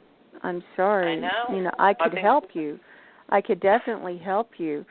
I see worms in your brain. It's hard for you to think straight. It's like when these worms go to sleep, you get a little bit of peace, and you're on some kind of medication that knocks those worms out, but you want to get off the medication, but you can't get off of it because then the worms start acting up and start going crazy. It's a prescription medication. that you really, really, really so want to get off of, but you can't. It's giving you, it's almost like these worms are giving you hallucinations, but it's from the dark side. You're under demonic attack, big time. Demonic attack. Wow. Am I right so far? Well, I don't know about the worms. I have a thyroid condition, and that's the medicine I take. Oh, thyroid? Oh, I got myself off of thyroid. I'll tell you that story real quick. Okay, go ahead. And, I have done a couple cleanses for things like intestinal parasites and candida. Right. But it's an ongoing story. I don't know about worms in my brain. God help me. Well, they're psychic worms. I don't see physical worms in there. They're psychic worms. Oh, I see. Oh, right. Oh, I could be under attack. You never know. You never know. Yeah. But I'm having, in the last 20 years, I've had a lot of health concerns, and before that, I had very little. How old are you? 60 now. Yeah, I just turned 62. Yeah. I am a medium, and I have had a lot of, Andrew knows me, but I've had a lot of what I think is, how come I'm doing all these different things and nothing seems to be getting me better? Well, it's because they're coming in from another dimension. They're manifesting from another dimension. I'll tell you a little quick story. Okay. I had intestinal parasites and worms for about 3 years. It took me about 3 years to get rid of them, and I had these rope worms, and I was in the battle for my life. I didn't think I would ever get rid of them, and I didn't know exactly what I had, but I got to the point at first, before I started doing all the serious deep cleansing. I was doing light cleansing for the last 10 years, but then it got to where even the cleanses didn't work, and I was so constipated I couldn't even do a BM. And so I had a gluten intolerance, and the cleanse that I was doing used psyllium fiber, and psyllium is from wheat, and wheat has gluten.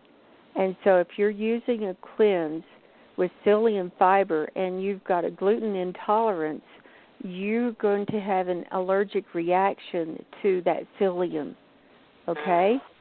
And so... because of my thyroid, I don't touch gluten, so I do know about all that, yes. Okay, good. Go on. So anyway, I started having to do all these enemas, and even doing the enemas, it was like I could only do so much, and then I started doing weekly colonics, and that helped, and then I got on, then I read about the Gerson therapy, and so I was doing coffee enemas and stuff, and so I finally got down to, and I got rid of a lot of candida and this and that, a lot of parasites and all this stuff, but then I finally got down to the rope worms, and that was my root cause of everything. And I would get rid of them, and then they would come back. I'd get rid of them, and then they would come back. And what I saw was that they were coming in from another dimension. They were manifesting from this demonic realm.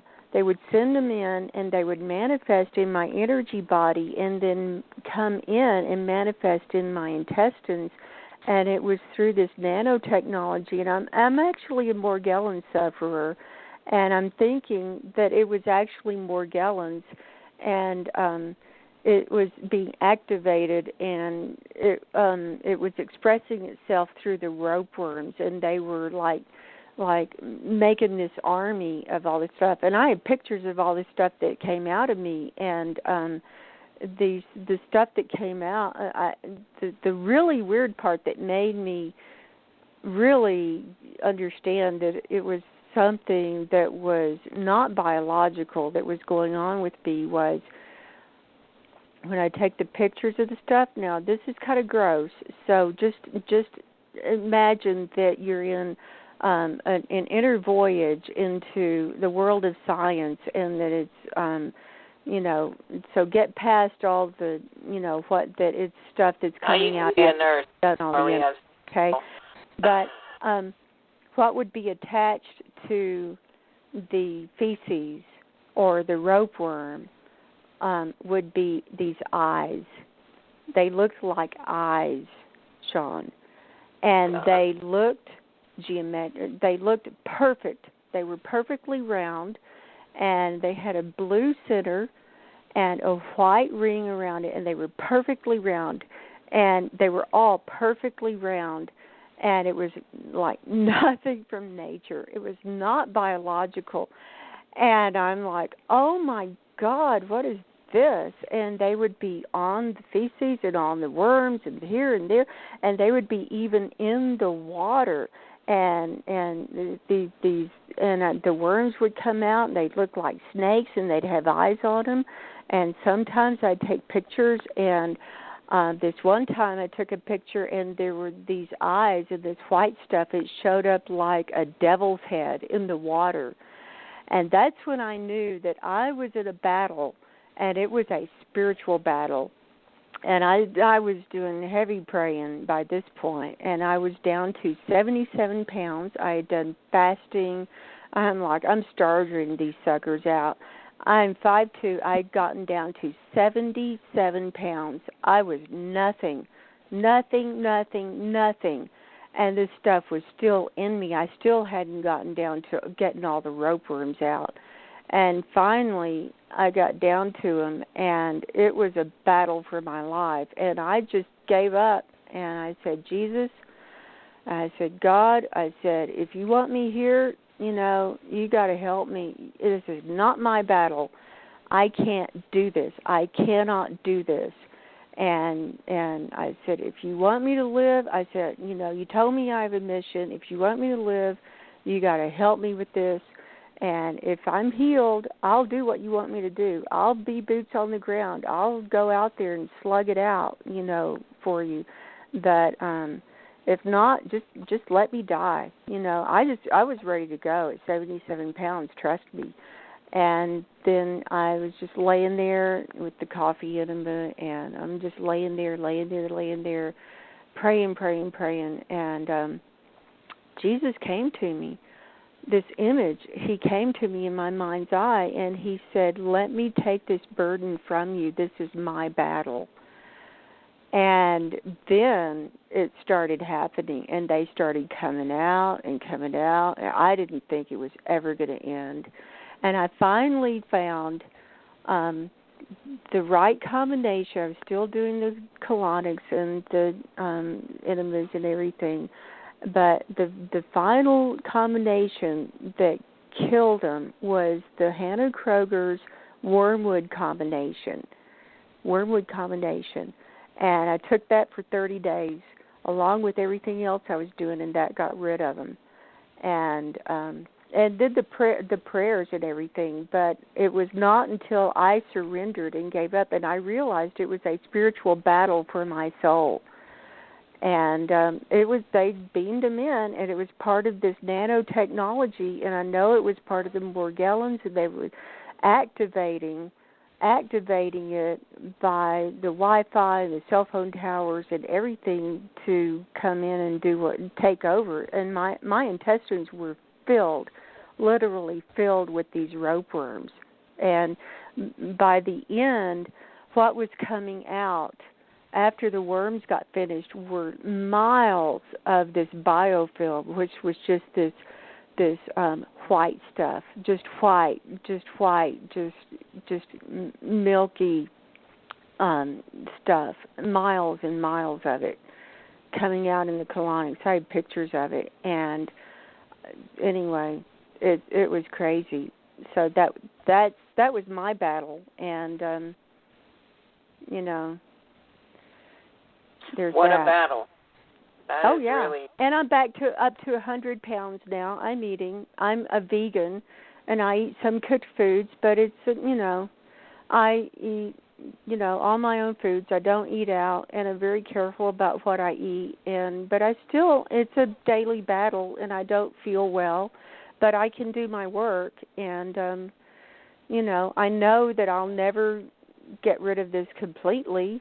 I mean, I hope I can, but I just do what I can do. But at least I don't have the worms anymore. But that's what I see going on with you, and it is coming from a demonic realm. Okay, so tell me about this. So, okay, I get everything you're saying, and why attack me? Why? Well, you apparently have a very high mission. No, but I mean, when you're speaking about the demonic realm, and I'm just curious as to why me.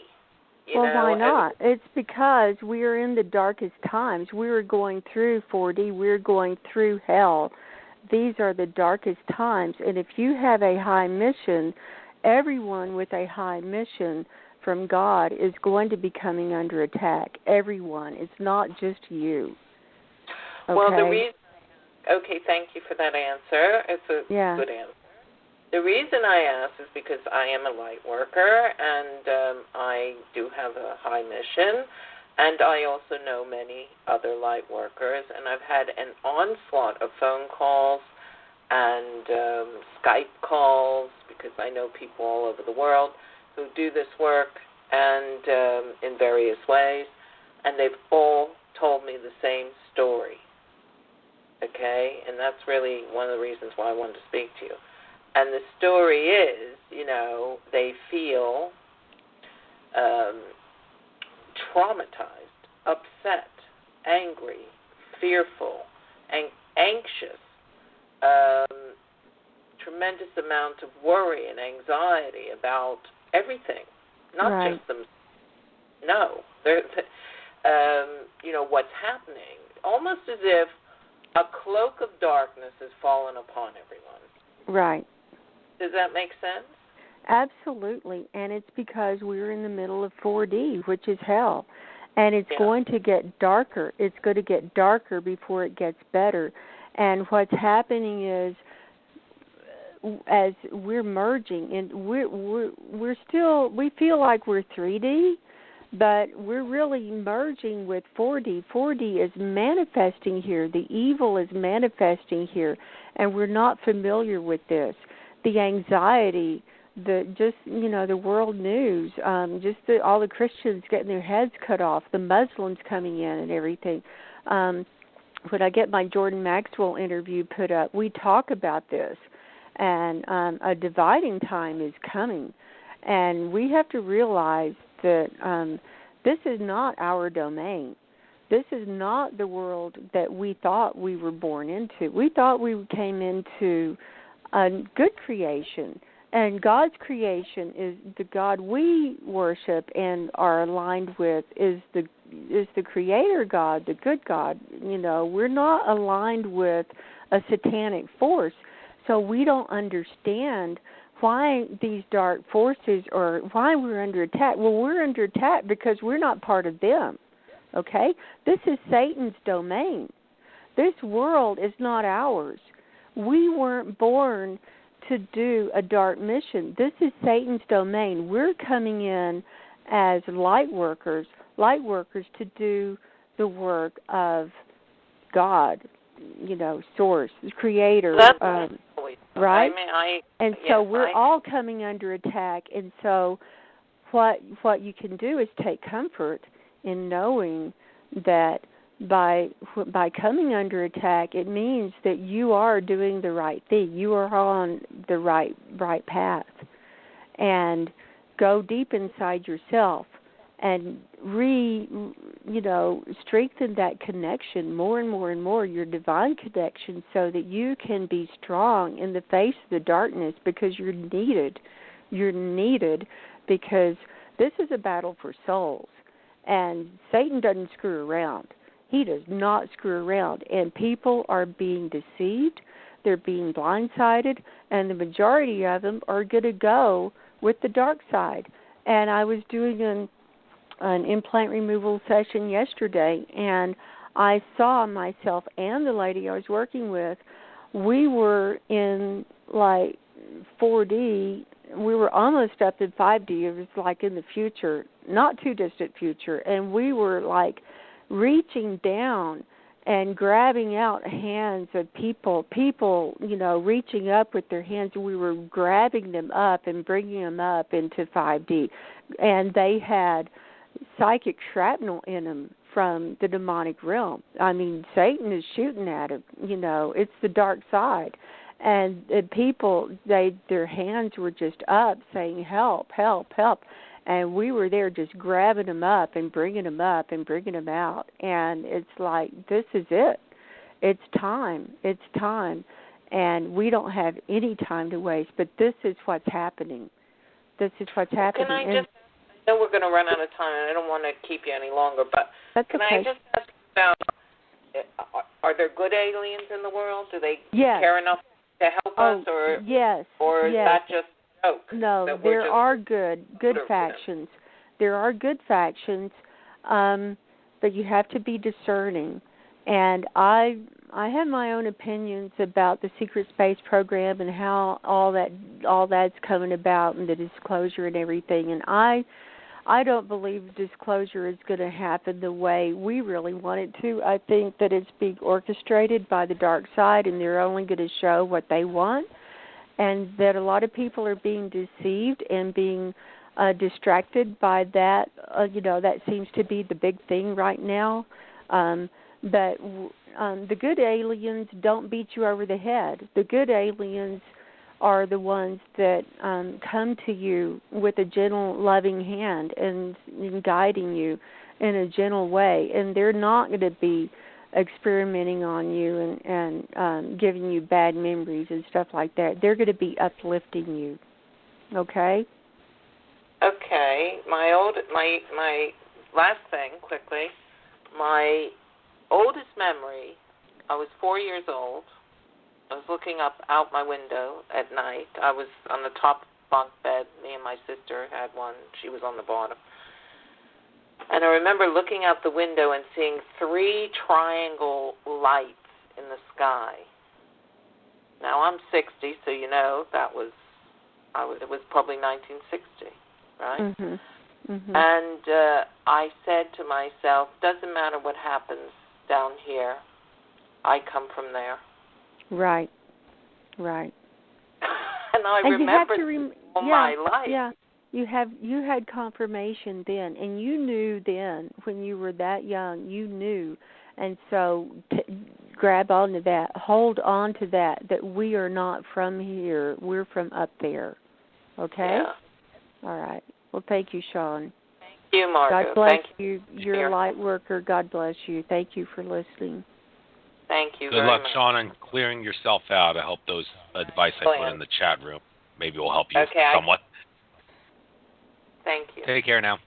Later. Okay. You. You're my biggest fan. Bye. All right. There's 2.5 minutes left on the live feed. So, first of all, let me just say, you mentioned disclosure. I just want to point out one thing I find really disturbing about disclosure. A couple of people said that as far as the good guys releasing the disclosure information goes, the biggest hindrance to that is the fact that they feel that like what I said about Richard Hoagland, they think that a lot of people on planet Earth, if they see aliens and there's ETs affecting life on Earth, they're going to go nuts. They're going to commit suicide. There's going to be chaos in the streets. They can't handle the truth. And that the biggest hindrance to disclosure is the fact that they want to do it step by step and not all at once, because people are going to go crazy if they see that. And I personally think that's kind of ridiculous. I think that humanity needs a kick in the pants, and showing everything all at once probably would be a good way to do it.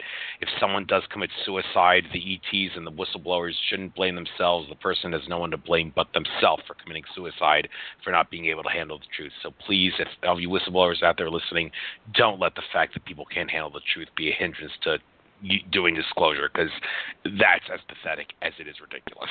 But anyway, now that I've gotten my opinion out of the way, I'm going to end this show by telling you, Margo, the same thing that I tell all my guests. This is always the most emotional part of every show for me, and that is that Loved having you on. You're a fascinating individual. I promise to do whatever I can to get this interview spread far and wide so people can hear you and see what you have to do, and maybe go to your website, margoshealingcorner.com, and book some sessions with you. And if you ever want to do some sort of like a special show or something, if you find something new that you want to talk about, give me a buzz, and I may be able to give you like a half an hour to an hour special. However, as far as me contacting you or any of my other previous guests goes, I've always made a resolution since I started doing this show from day one that the fairest, most impartial, and most informative way of doing a show that seeks to expose the nature of reality is to try to get as many different guests on my show as I possibly can before I give any one specific guest double dips.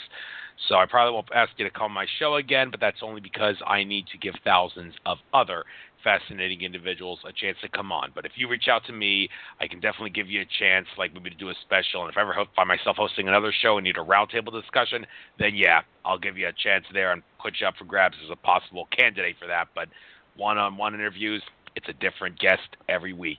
That's Margo. I love this interview. You were very interesting.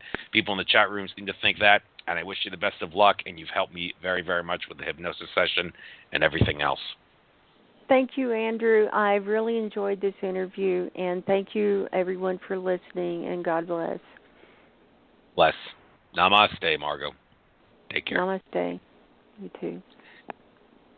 Okay, folks, that's the end of this show. On the show next week, I will have Joshua M. Green, one of his publishers or something like that, reached out to me saying that he would make a great guest for my show with stuff he writes about. So Joshua M. Green will be the guest on my show next week.